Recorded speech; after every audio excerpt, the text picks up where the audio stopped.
सगळीकडेच चर्चा आहे की लवकरच सरकार इन्कम टॅक्स रद्द करून त्या जागी डायरेक्ट टॅक्स कोड आणणार आहे.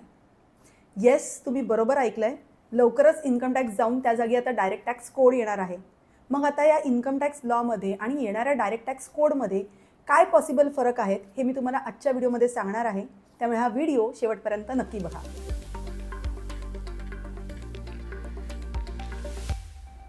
नमस्कार, मी सीए प्रज्ञा श्रीधनकर. आर्थिक जागृतीमध्ये तुमचं स्वागत आहे. माननीय फायनान्स मिनिस्टर निर्मला सीतारामन यांनी बजेट 2024मध्ये डायरेक्ट टॅक्स कोडबद्दल घोषणा केली. त्यात त्यांनी असं म्हटलं की येणाऱ्या 6 महिन्यात म्हणजेच बजेट 2025पर्यंत डायरेक्ट टॅक्स कोडबद्दल अनाउन्समेंट केली जाईल. आता हा काय नवीन नाही आहे. 2009 पासून डायरेक्ट टॅक्स कोड येणार आहे अशी चर्चा आहे.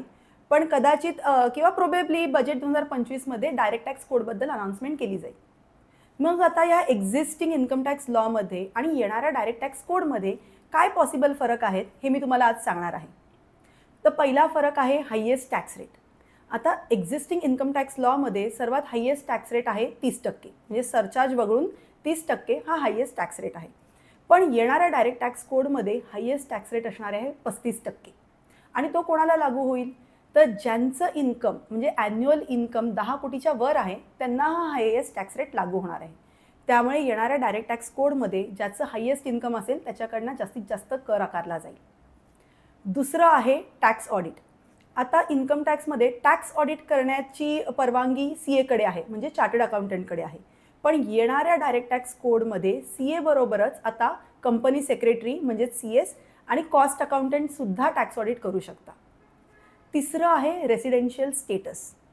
एक्झिस्टिंग इन्कम टॅक्स लॉमध्ये 3 प्रकारचे रेसिडेन्शियल स्टेटस आहेत: non resident, resident but ordinarily resident आणि resident but not ordinarily resident. आता यामध्ये ना लोकांना समजणं खूप कन्फ्युजन होतं की हे कठीण आहे की कुठलं रेसिडेन्शियल स्टेटस आहे माझं, त्याप्रमाणे माझं टॅक्सेशन कसं होईल. तर येणाऱ्या डायरेक्ट टॅक्स कोडमध्ये हे कन्फ्युजन काढलं आहे. तिथे फक्त 2च कॅटेगरी आहेत, एक आहे रेसिडेंट आणि दुसरं आहे नॉन रेसिडेंट. त्यामुळे तुम्हाला तुमचं रेसिडेन्शियल समजून त्याच्याप्रमाणे त्याचं टॅक्सेशन करणं सोपं होईल. चौथा आहे कॅपिटल गेन्स. आता इन्कम टॅक्स लॉमध्ये कॅपिटल गेनच्या टॅक्सेशनसाठी स्पेशल रेट्स आहेत. तुम्हाला जर शॉर्ट टर्म कॅपिटल गेन असेल तर त्याच्यावरती आधी 15% टॅक्स होता, आता तो बजेट 24मध्ये 20% केला आहे.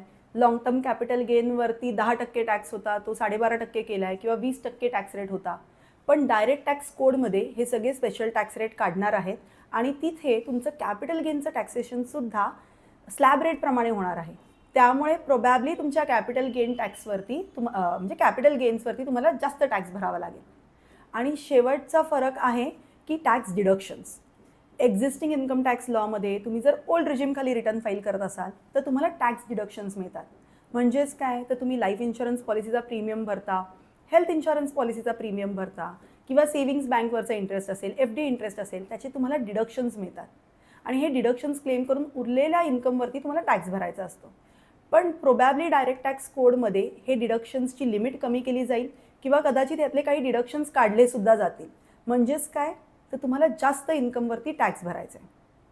आता हे झाले मेजर फरक. पण मुख्यतः डायरेक्ट टॅक्स कोड का आणत आहेत?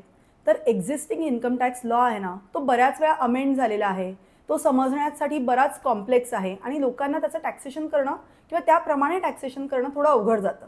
त्यामुळे येणारा डायरेक्ट टॅक्स कोडमध्ये सगळेच तुमचे income tax, wealth tax included असतील आणि तो एकदम सिम्पल लँग्वेजमध्ये असेल जेणेकरून त्याच्यात टॅक्सेशन खूप सोप्या प्रकारे होऊ शकतो. सो मला खात्री आहे की आजच्या व्हिडिओमुळे तुम्हाला कळलं असेल की इन्कम टॅक्स रद्द होऊन त्या जागी आता एक डायरेक्ट टॅक्स कोड येणार आहे आणि त्या डायरेक्ट टॅक्स कोडचं स्वरूप कसं असेल. आजचा व्हिडिओ आवडला असेल तर त्याला लाईक करा, जास्तीत जास्त शेअर करा आणि आर्थिक जागृती या आमच्या YouTube चॅनलला सबस्क्राईब करा. थँक्यू.